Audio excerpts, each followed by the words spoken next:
Hello, ladies and gentlemen. It is your host with the biggest nose, JZ Courtside, coming at y'all today on Wednesday, June 10th.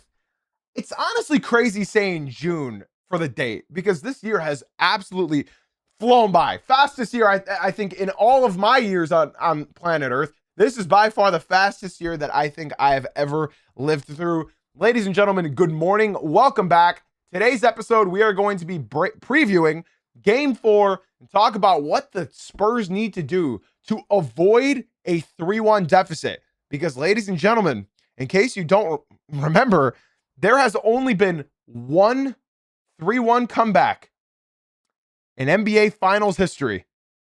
If you need to be reminded, it was 2016. The Cleveland Cavaliers were down 3-1 against the Golden State Warriors. And then LeBron James, Kyrie Irving, and Kevin Love, and the rest of the Cleveland Cavaliers came back and won despite a 3-1 lead. So we'll be talking about that today. We'll also be talking about a couple fun notes that are going on around the NBA. But yeah, today's going to be a pretty self-explanatory, pretty basic show. There's not a whole lot to talk about when you talk preview, but I do have some extremely important points to talk about each of these teams. Now, I would like to say, before we do get started, podcast listeners, be sure to leave a 5-star rating and review. TikTok, spam that like button. YouTube, drop a like, subscribe, follow, all that jazz. We do this Monday through Friday at 9 a.m. Eastern. And the most important detail of all of this, we will be doing a watch party tonight at 8:30 p.m. Eastern in my Discord server. So if you want to watch with me, watch with everybody else, be sure to hang out in the Twitch stream and then the Discord. I just had to ban a Greek fellow from the TikTok chat. Ladies and gentlemen, let's get started with today's show. So Game 4 is tonight, 8:30 p.m. Eastern. We will be doing a watch party in our Discord. Everybody is welcome. Come one, come all. Now, in case you guys don't know, the New York Knicks are favored by 1.5 points, meaning the house doesn't know who's going to win. 1.5 points. I can't tell you the last time I have seen a team be favored by 1.5 points. I've never seen that before. I've seen 2.5, but and that's like the lowest I've ever seen. I've seen 3.5, but I'm not sure. Here's a fun stat that we did talk about yesterday, but I'll repeat it again for anybody that didn't watch. No team has ever lost both games at home, then won an NBA Finals. I've talked about this countless of times. So the San Antonio Spurs are up against history right now. They are. And the Knicks are favored by 1.5 points. So I guess if you guys want to ask my opinion on who I think is going to win tonight, let's talk about first what I think each team needs to do in order to win this game. Now, I went ahead and watched this game back this morning, okay?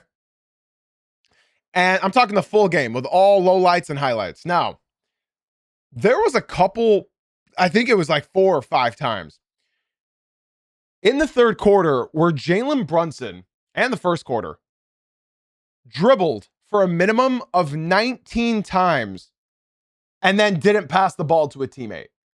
In fact, the most he dribbled in one shot clock possession and didn't pass was 21 dribbles.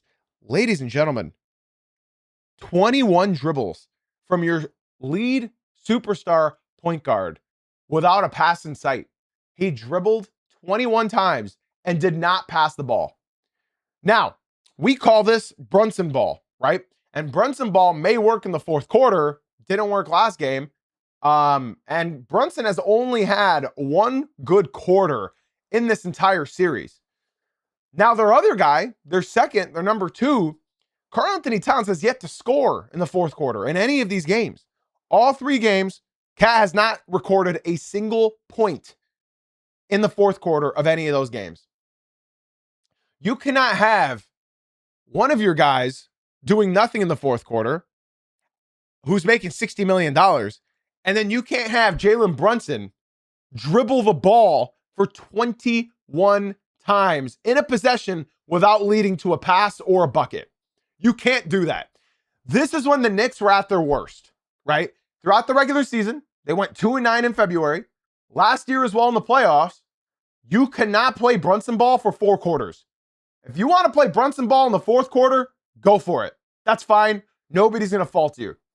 But playing Brunson ball, playing hero ball, playing the heliocentric Brunson ball against the San Antonio Spurs for the first 3 quarters, I want to point something out that was very interesting that I saw in game 3 that I didn't mention after watching it live, right?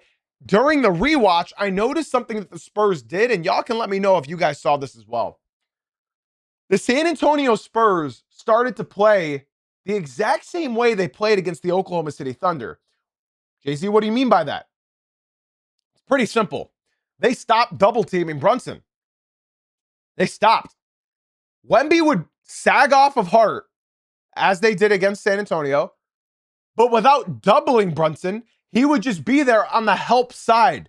So he's not committing to the actual double team on Brunson, just as they did against Shai Gilgeous-Alexander. If you guys remember, after game 2 in the San Antonio, Oklahoma, they stopped double teaming Shai, and instead, Wemby would stay and probe around the paint just to be enough presence to say, hey, Shai, you don't want to take this in the paint. And now it's working the same way with Jalen Brunson.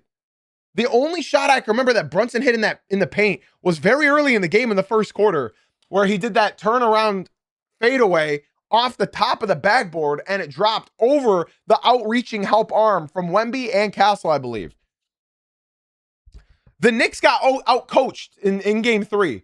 And part of the reason was because Mitch Johnson made the adjustment that he made in the adjustment against the Oklahoma City Thunder. Use Wemby on help side, but do not commit to the double. Do you guys know who they were doubling instead? Karl-Anthony Towns. They started doubling Cat. And Cat, as we all know, does not handle that double team pressure well. In fact, I counted 6 times they actually completed and committed to a full-on double team on Karl-Anthony Towns. I'm sure you guys remember the one where they doubled him. He literally got stuck, and then he just got an easy outlet pass, and it was like that double team meant nothing. Now, the reason they're double teaming Cat and not Brunson is because they are saying the same exact thing they are saying against Shai Gilgeous-Alexander. Shai, you can beat us. In this series, Brunson, you can beat us. I dare you to score 80 points. I don't think you can. Can Cat? Can Mikal? Can OG? Can Hart? Can those guys make up? Can those guys beat us? Because we're going to allow you to beat us, Brunson. We're going to allow you to think you're open. I'm going to probe around the paint and make sure that you're always seeing that help extension, but nobody else is going to beat us. And in the Oklahoma City series, the rest of the guys didn't beat them. They were, of course, without AJ Mitchell. They were without J-Dub. But they said, Shai, go for it, bro. If you can score 80 points, go for it. But we're not letting Alex Caruso go for 80. We're not allowing Jay Will to go for 80. Hell, Chet's not going to score 10. And that's what worked in that series, and that already has worked in game 3. Now, Mike Brown's a very sophisticated coach. He's been doing this for a long time. I believe he will adjust. I believe he will learn from his mistakes. I believe he will study the new defense that they're running at them. They got plentiful amount of examples to watch and footage to watch. You can watch the Oklahoma series. They did that in the majority of games that they won. And then they just did it to you in game 3 right here. So if the New York Knicks want to win this game, they are going to have to rely on Brunson scoring, but they're going to need help from their other guys.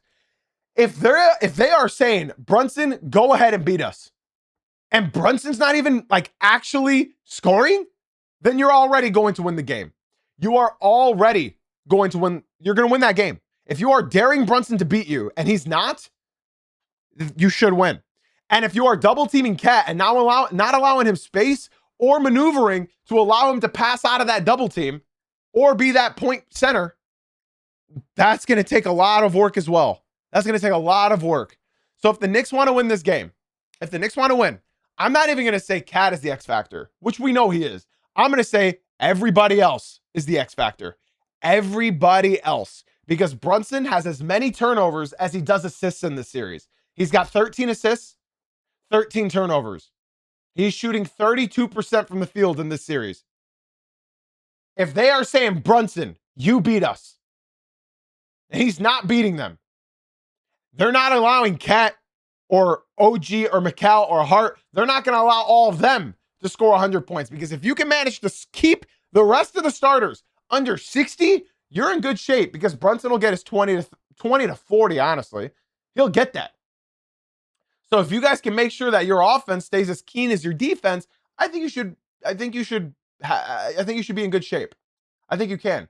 Kai, that's a great question. Jay-Z, can they negate the double team on Cat? They can if Cat makes a decision immediately. Something that we've been watching Cat do since he's become this point center is he holds the ball out like this, and he's trying to survey the court and see who's open, and he holds the ball for way too long. The easy way to negate that, I say easy, the easy way to negate that, it's easier said than done, is when he catches the ball, know who you're hitting first. Something something I learned in high school and middle school, the coaches teach you, when you get the ball, you need to know what to do with it immediately. Are you putting the ball on the floor? Are you passing it? Or are you shooting it? And right now, Cat doesn't want to shoot it. I don't know why. I don't know why Cat doesn't want to shoot. Cat is taking too long to pass it. And then by the time he makes the decision, Anthony, you're my favorite Knicks fan. Every time he decides to put the ball on the floor, he'll go for the hook, the offensive foul hook, or he'll go up and throw up some wild ass shot. And he's taking way too long at this point. Shot clock is depleted. You can't pass. You got to be aggressive, Cat. You got to know what you're going to do with the ball before you get it. He waits. He holds the ball. And by the time he waits and holds the ball, 10 seconds have gone by. A skyscraper is in front of you, so you can't see your outlet passes. And now, since game 3, they're double teaming you.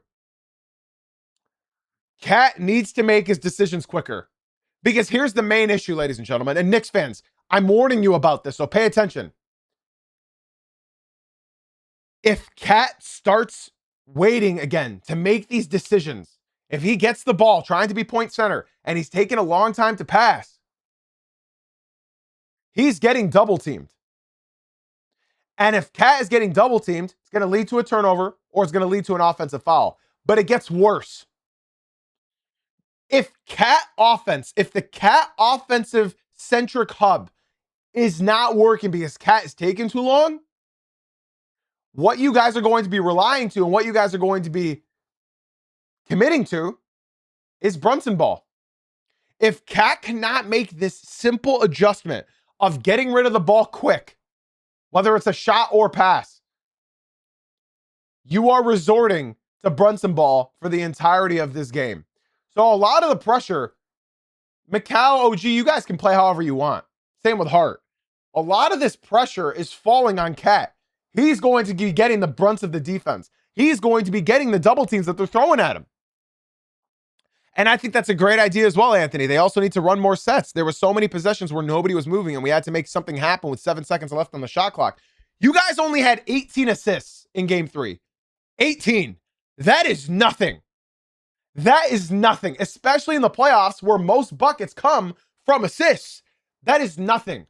And I've told you, it were 5 different plays in game 3 that Brunson dribbled the ball down for the entire shot clock. I went and counted. There was a possession where Brunson dribbled 17 times and put up a bad shot. Another one where he dribbled the ball 19 times and he put up a bad shot. And another one, which was really bad. You guys need to go look for this clip. He dribbled 21 times in one possession and ended up taking a bad shot.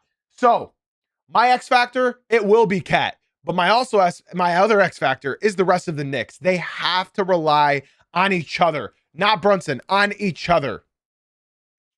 And Jordan Clarkson, you can't rely on Jordan Clarkson to win a playoff game. He's supposed to be just that quick jolt of energy, quick injection of offense. If you need to put Jordan Clarkson in the fourth quarter, you're already in trouble. And you know what? They didn't even put him in the fourth. They yanked him immediately. And then they played Shamit and Deuce for some weird reason. Another thing for the Knicks is they got to control their fouls. I saw a lot of you guys obviously talking about fouls. I saw that. I saw the Mike Brown clip get clipped out of context after the game. Mike Brown complained about fouls, which I'm sure you guys saw the clip circulating online. I know 100%. Anthony probably retweeted. I saw him retweeting everything foul related. But something got clipped out of context in that Mike Brown clip. He said, I think we were called for a lot of unfair fouls. We were fouling. I'm sure we were fouling a lot, but they were too. They clipped that part out of that presser. I watched the full presser, and Mike Brown quite literally said, they were calling us for every foul. We were fouling, but they were fouling too. So that, Mike Brown, that I agree with. That I agree with. You were fouling. You were fouling. But the Spurs are fouling too. You may have deserved a couple extra calls there. You did. But you know what I always say, ladies and gentlemen? You know what I always say? If you got to rely on the ref to win a basketball game, you've already lost. You've already lost. If you say, if that ref called, no, you never rely on the officials. You never rely on the officials. You never want, bro, there's so many mistakes that the New York Knicks made that you can't sit here and blame the refs. You got to blame the guys. You got to blame the players. I promise it's much easier to blame the players for playing ass than it is to blame the referees for being ass, because surprise, surprise, ladies and gentlemen, the refs are ass. The refs are always ass. They're ass for the Spurs. They're ass for the Pistons. They're ass for the Knicks. They're ass for all the teams. They suck, especially in the playoffs. They suck.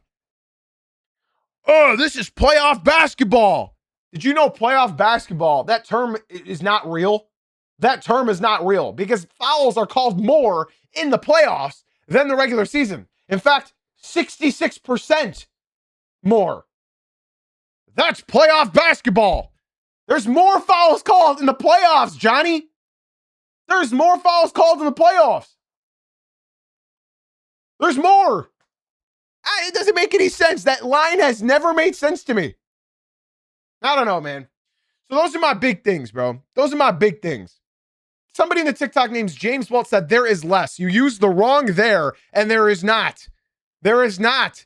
Look at the statistics, you dumb. I'm not gonna get banned on TikTok. Yo, listen, TikTok. If you guys have 5 brain cells, 5. I'm not asking for 200. If you guys have 5 brain cells, please come to the Twitch stream. That's J.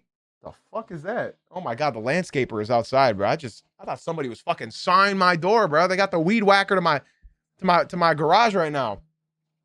If you guys are enjoying the stream, leave the TikTok and come through to the Twitch stream. We are hosting a watch party tonight at 8:30 p.m. Eastern. So if you want to hang out with me, if you guys want your comments read, come through to the Twitch stream. That's Jay-Z Uncut on Twitch. And the link is in my bio. Jay-Z Uncut, Twitch link in my bio. Or just go to the Purple app and look up Jay-Z Uncut. We'd love to have you a part of the conversation. We'd love to have you a part of the watch party in my Discord server. That's Jay-Z Uncut on Twitch. Okay?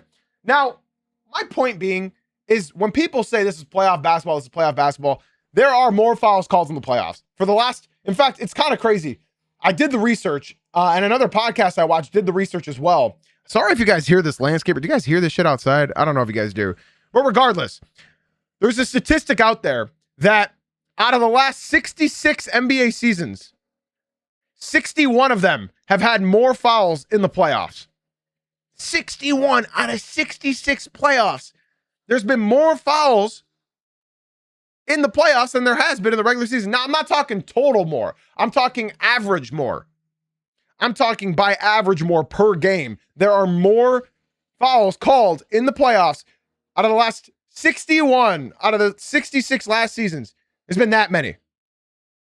Now, TikTok, if you guys enjoy hanging out with dumb fucks like James Welt in the TikTok stream, stay there. But if you enjoy talking and hanging out with people that actually know basketball, be sure to come through to the Twitch stream. That's Jay-Z Uncut, because James Welt, his bio on the TikTok is video games, and I love to play them. What a cool ass dumb fuck. I'm actually gonna ban him because he's a moron. If you guys are enjoying the stream, come through to the Twitch stream. Jay-Z Uncut on Twitch. I'd love to have you guys come through. Jesus, bro. Just arguing with the facts. Now, I think I've talked about, damn it, I'm getting reported for harassment and bullying. I knew it. All right, TikTok, love y'all. We're live on Twitch. Jay-Z Uncut on Twitch. Unfortunately, my live is restricted for 10 minutes, so I gotta end. I deserve it. I called him a dumb fuck, but he is a dumb fuck. And everybody that stays in the TikTok is a dumb fuck. Come through to the Twitch. Jay-Z Uncut on Twitch. We are ending the TikTok. Okay, let's go ahead and continue talking about this game. So for the Spurs, what they need to do, it's very simple. It's very simple. It's very, very simple. Wemby needs to play like a big man. Wemby needs to play like how we did in game 3. Wemby needs to drive. Wemby needs to stay probing around the paint. Wemby needs to continue to dare Josh Hart to shoot that 3. Hart doesn't want to do it. He doesn't want to do it. He was comfortable in the first quarter. After that, bro, he was catching the ball. He wasn't even looking at the rim. It looked like Chet Holmgren, which you expect out of Josh Hart, but it looked like Chet Holmgren. It did. He didn't want to shoot. And he'd catch the ball, he'd swing that rock immediately. Now, that's the big issue here. If Victor Wembanyama is allowed to probe around the paint defensively, they're chilling. They're more than chilling. They don't need to worry about anything as far as the paint goes. If Wemby can sag off and just probe around the paint, you saw what happened. You can't drive from the top of the key down. The only luck of getting a bucket down there is to hope that Wemby's out of the game or get a baseline backdoor cut. Somebody hiding in the dunker spot. Checo and Feezy, thank you for the follows, guys. I'm sure a lot more of you guys just came through to the Twitch, so be sure to drop a follow as well. I'm going to read this comment from Justin in the Twitch. Do you think Spurs start to shift their game plan to focus on Wemby or try to keep with game? No, I think they're going to keep with game 3. Absolutely. Feezy, love that, bro. Shout out to you for coming through to the Twitch. Be sure to join the Discord server as well. The link is right above your message. We are hosting a watch party in the Discord server tonight at 8:30 p.m. Eastern. My big note for the San Antonio Spurs is you're not going to get another game from Stephon Castle like that. You're not. Now, if they want to absolutely guarantee they can get another Castle game like that, you got to switch Brunson onto him. You got to switch Brunson onto him. He's the worst defender in the NBA. He's the worst point of attack defender in the entire NBA. How are you not attacking him? Why is it that a 20-year-old rookie has the confidence to just barrel in to Jalen Brunson down low, but nobody else is? Ladies and gentlemen, this is the tactic. You need to attack 2 guys, 2 on the New York Knicks. Jalen Brunson, who is the worst point of attack defender in the entire association, which is insane. That's an insane statistic. And then Karl Anthony Towns. You need to attack both of them. If you can exhaust Cat and Brunson, you're in good shape. In game 3, they were doing it a little bit more. My only issue is when Wemby settles for those threes. Wemby took 4 threes in game 3, which is not much. He took 4. And in my opinion, it was 4 too many. The extra 2 that he missed, were pull-ups on Mitchell Robinson. Why are we pulling up for 3 on Mitchell Robinson guarding us? Mitchell Robinson can't guard us to the rim. Mitchell Robinson cannot stop you from getting to the bucket. Why are you pulling up over him? Wemby, there's no point in doing that. Drive it to the rim, catch the ball at the top of the elbow, post up, do whatever. We know you don't have a go-to move. We know you don't have an offensive arsenal. We know you don't have a bag, but at least use your position and your size because it's the best thing about you right now. And it's unfortunately the best thing about Wemby's game is his height. I've talked about this. So use it.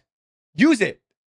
And something you guys noticed, I hope you guys noticed, in that first quarter, Wemby was getting bucket after bucket after bucket on whoever the hell he wanted down low. Did you guys see that? It was Karl Anthony Towns. It was OG Anunoby. It was Josh Hart. Whoever the hell it was, they were looking for Wemby, whether it was Fox passing to him, whether it was Castle, whether it was Harper.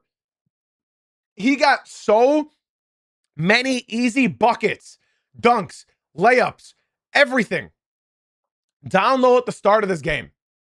And that's my biggest thing with Wemby. If you can get him activated early on, you're looking good. You just need to rely on everybody else, be able to hit at least some shots. Now, Anthony, I think that's a great comment as well. You said, to be fair, I think Mitch's perimeter defense has been solid on Wemby this series. And part of the reason being, and I don't want to be, I never like to discredit defense because you guys know me. I love and respect defense. It's my favorite part of basketball. Mitchell Robinson has been playing good. He's been staying grounded. He hasn't been jumping at pump fakes. He's been putting his arms out and he's been playing there well. But to play devil's advocate, it seems as though every time Wemby catches the ball since game 1, because he was doing it in game 1, if you remember, he was beating Mitch to the basket. He's just stopped. He sees Mitch on him and he's just pulling up for 3. Now, in my mind, I think of 2 things. If that was me pulling up for 3, it's because I'm probably tired and I know I can probably hit this shot. And since he's strong and long, I don't really want to drive on this guy. Maybe Wemby's thinking that. Instead, people are thinking that he's thinking like, fuck it, like we ball, and he's just pulling. I think it's the first reason. I think he's tired. I don't think he wants to run into Mitchell Robinson because he is a really good defender. I don't think he has enough stamina, durability, endurance to just continue banging and banging and banging and banging down low. So shout out to Mitch for staying his ground. He's not playing a whole lot of minutes in the series. I honestly don't think Mitchell Robinson has played well in this series. He hasn't really been a huge factor as much as you thought he'd be. Another key important thing for the San Antonio Spurs. You may as well say that their X factor is all of their other players. Like De'Aaron Fox had a great game too. He had a shitty game 3, but that's okay. He hit the game-winning shot, and that's what's most important. I always say the only way to cure a bad game is hitting the game-winning shot or a game-tying shot or whatever.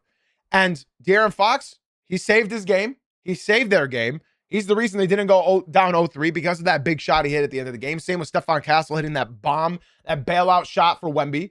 Ace, thank you so much for the follow on Twitch. I appreciate you very much. So I think a couple of my final notes for the Spurs side in order to win this game. It's very simple. Attack Brunson. He's the worst point of attack defender in the entire NBA. Attack Karl-Anthony Towns. You need him exhausted. You need him to be tired. You could use him in foul trouble. And now, Dylan Harper. I don't think he's going to go 1 for 9 again. I don't think he's going to attempt 9 threes again. I pray to God he doesn't. I think 3 threes is a max amount of attempts for Dylan Harper. He's not a good shooter. Not yet. In fact, there was a point in time in this season where he missed 28 threes in a row. Across games, of course. So, Dylan Harper, do what you know works. Continue attacking Brunson. You are unbelievable at that. Brunson is the only guy you guys should be attacking in the paint. Another thing, stop switching on ghost screens. It's happened in back-to-back series with the Cavs and now the Knicks. With the Cavs and now the Spurs. Mikal sets a fake ghost screen to get De'Aaron Fox on Brunson, and they switch. It's a ghost screen. Stop switching. He's not really setting that screen. Whenever you see Mikal, he's not setting that screen. Stop switching. You need Harper. You need Castle to remain on Brunson. Harper's the only guy that's really out physically in him. Stephon Castle, when he out physicals Brunson, he gets called for the foul. Harper, he's not really getting called for those fouls because he's just strong and stocky and small. So stop switching your points of attack off of those ghost screens. It's completely viable to use Dylan Harper and Stephon Castle to stick with Brunson. You don't need to keep switching Fox onto him. That's how he's getting his only buckets of the game. And now, I think the most important detail of the entire Spurs side: don't get rattled. You're gonna fall behind in this game. I don't think you're gonna lead the game. You're gonna fall behind in this game. There's gonna be tide shifts, and it's gonna get loud in there. It's gonna get very loud. All the Spurs need to do is remain composed. The biggest issue with this kind of game is the looming fact, right? And in my opinion, I still think the Knicks have more pressure on them than the San Antonio Spurs do. Had the Knicks won game 3, the series is over. No team in any series, in any of the playoffs, in NBA history, has ever come back down from a 3-0 deficit. And, well, I think the pressure's on the New York Knicks again. Only one team, I love saying the stat, only one team in NBA history has ever come back from a 3-1 deficit in the NBA Finals. Only one. It's a very easy quiz question because it only happened 10 years ago. Now, that'd be somewhat poetic if it happened again, because it's been 10 years. But only one team has ever come back from a 3-1 deficit in the NBA Finals. You all know who it is, so I'm not even going to bother saying it. The Knicks have all the pressure in the world right now. In fact, Tristan right now is telling me in the Twitch chat for some reason, Knicks have no pressure. Spurs play effing street ball. Watch what happens tonight. Shit's not going to fly. Don't get confused. All right, Tristan, you can shut the fuck up, bro. Holy fuck, you are insufferable. Wow, you are annoying as fuck. Wow, I did not know you were that big of an idiot. Okay. Listen, I can't tell the future. I can't, right? All I can tell you is my professional analyst. Because I can. I've watched more NBA. than any of you in this entire stream, both on YouTube, TikTok, Twitch, more than any of you. Oh my God, I got reported again on TikTok because of fucking Tristan. All right, let me get this dumb fuck out of here before okay, TikTok, I'm ending that stream. Jay-Z Uncut on Twitch if you guys want more show, all right? Jay-Z Uncut on Twitch. The link is in my bio. I'm talking this season, guys. I'm talking this season. I'm not talking about more NBA in your entire life. This season, I have watched more NBA than any of you guys ever in here. It's not even fucking close. This is my job. This is what I do. I've watched it all, okay? I'm ending the TikTok because I'm getting reported right now. Jay-Z Uncut on Twitch. The link is in my bio, ladies and gentlemen. The reason why you're not getting any Carter Bryant minutes is because every time he's on the court, he's fouling. Every time. He's just fouling. Over and over again. He's just fouling. So again, I would like to say this for everybody in here. Knicks fans, I know you guys agree. Not that fucking idiot Tristan. I know you guys agree. The Knicks have all the pressure in the world right now. They do. It's not the Spurs. They have no pressure right now. They're playing with guns blazing, just like they did in the last game. The Knicks have all the pressure right now. They do. They do. If they want to put the series out of reach, they got to win tonight. They have to. This is all the pressure in the world. This isn't me saying this because I'm a Knicks hater. I love the Knicks. This isn't me saying that because I'm a Spurs hater. I don't hate the Spurs. All I've been rooting for is good basketball. And what good basketball entails for me is me. Oh, it's kind of crazy. I got the Spurs winning tonight, guys. I got the Spurs winning tonight. I think that might be the first time in finals history where both teams drop both games at home. I think that might happen. I think it's going to be another close game. This series has been incredible. This series has been incredible. I think it's going to be a very close game. The Knicks are favored by 1.5. As we all know, 1.5, that's nothing. I would like to give a couple shout outs before I continue. Pooh, Neldine, and Street Hustles, thank you guys so much for the follows. I appreciate y'all. Be sure to join the Discord, guys. That's ! Discord in the Twitch chat. If you guys want to watch the game with us tonight at 8:30 p.m. Eastern, we will be hosting a watch party as we've done for all these playoff games. We will be hosting a watch party in my Discord server at 8:30 p.m. Eastern if you guys would like to watch with us. And now remember, I would like to say this as well. If you watch 3 Twitch streams in a row, listen up, new guys. If you watch 3 Twitch streams in a row, I will personally gift you a $6 subscription on Twitch so you do not get ads. Thank you for the follow, Miguel. I appreciate it. Welcome on in, all the new guys. I think I got Spurs winning tonight, y'all. I think I got Spurs winning tonight. As far as stats go, I don't know. I'm not that deep into it. In my opinion, I think Brunson's going to have his best game of the series. I'm just guessing. I think he's going to have his best game. It's honestly doesn't take much to have his best game of the series. I'm not saying he's going to go for 40, but I think he's going to have his most efficient night. Part of the reason is because he's being dared to score. You know what I mean? And I think if the Spurs commit to that act in daring Brunson to score, I think tonight he'll actually try hitting them, right? Now, Cat is going to be the key focus for the Knicks. He's got to. Landry's minutes are going to matter a lot as well. Deuce is going to have a good game. He's going to have a good game. Marmar, thank you for the follow, guys. Again, be sure to join the Discord stream as well. We do this Monday through Friday at 9 a.m. Eastern. I think that's my overall verdict. And then for the Spurs on the other side, the Spurs need this win, but they don't need this win as much as the Knicks do. And I think that's going to play to their benefit, bro. Can I be honest with everybody when I say this? The Knicks home court offense doesn't, like, I know we always talk about Knicks fans travel, right? And you hear Deuce in the away arenas, right? Even down in Texas. But I'll be honest, y'all. Madison Square Garden, even for the New York Knicks, it's a pressure cooker. It's a pressure cooker because Madison Square Garden, when it's bad, it's quiet.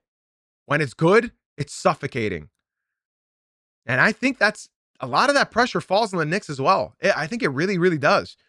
For the Spurs, all they're going to need to do is attack Brunson, attack Cat, stay pat on defense, continue sagging off of Hart, dare him to shoot, and dare everybody else to beat you.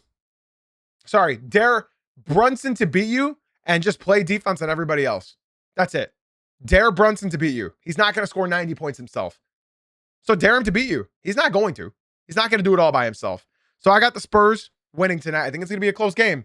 And that's a big thing as well. It's all rich people at the games. It's all rich people at the game. So all the real fans are watching at home or beating people on the street. Ziggy and Divine, thank you guys for the Divine of this dick. Thank you guys for the follows on Twitch. I appreciate y'all very, very much. Guys, if you can do me a massive favor, be sure to join the Discord, okay? We are doing a watch party in there tonight at 8:30 p.m. Eastern. If you guys want to watch the game with me and the rest of my community tonight at 8:30 p.m. Eastern, be sure to tune in and join the Discord, all right? I got the Spurs winning. I don't go into the deep shit because then everybody's going to be asking me for my picks and gambling and stuff. I don't gamble. Okay, my next point, real quick. Victor Wembanyama, there was no flagrant upgrade on the uncalled foul on him. The one where he pushed Jalen Brunson to the ground. A league spokesman tells ESPN Wembanyama will stay at 2 flagrant points this postseason. We all expected that.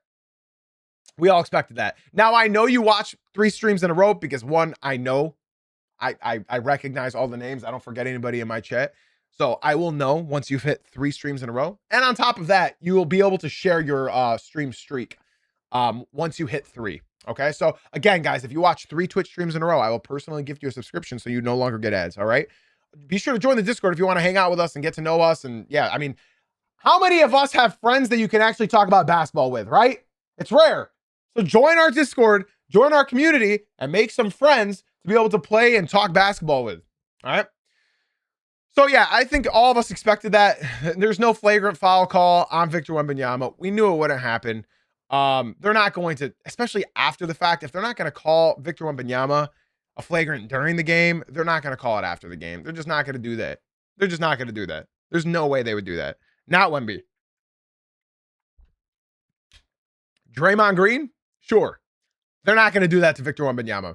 Why would they do that to the star of their show? Right?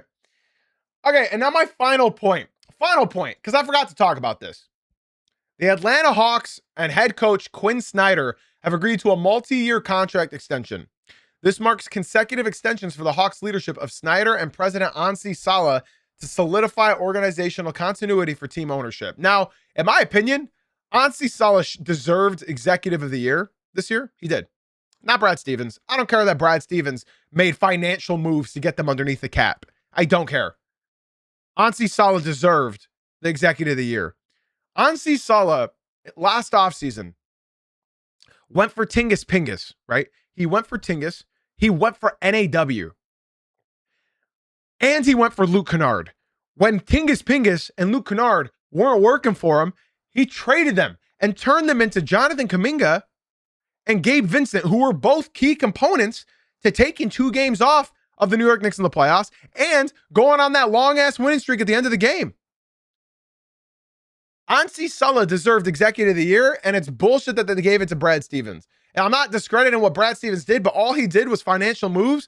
I love what Ansi Salah did last year as far as gathering talent and trading talent for other talent. Now, as far as Quinn Snyder goes, his job got saved. His job got saved.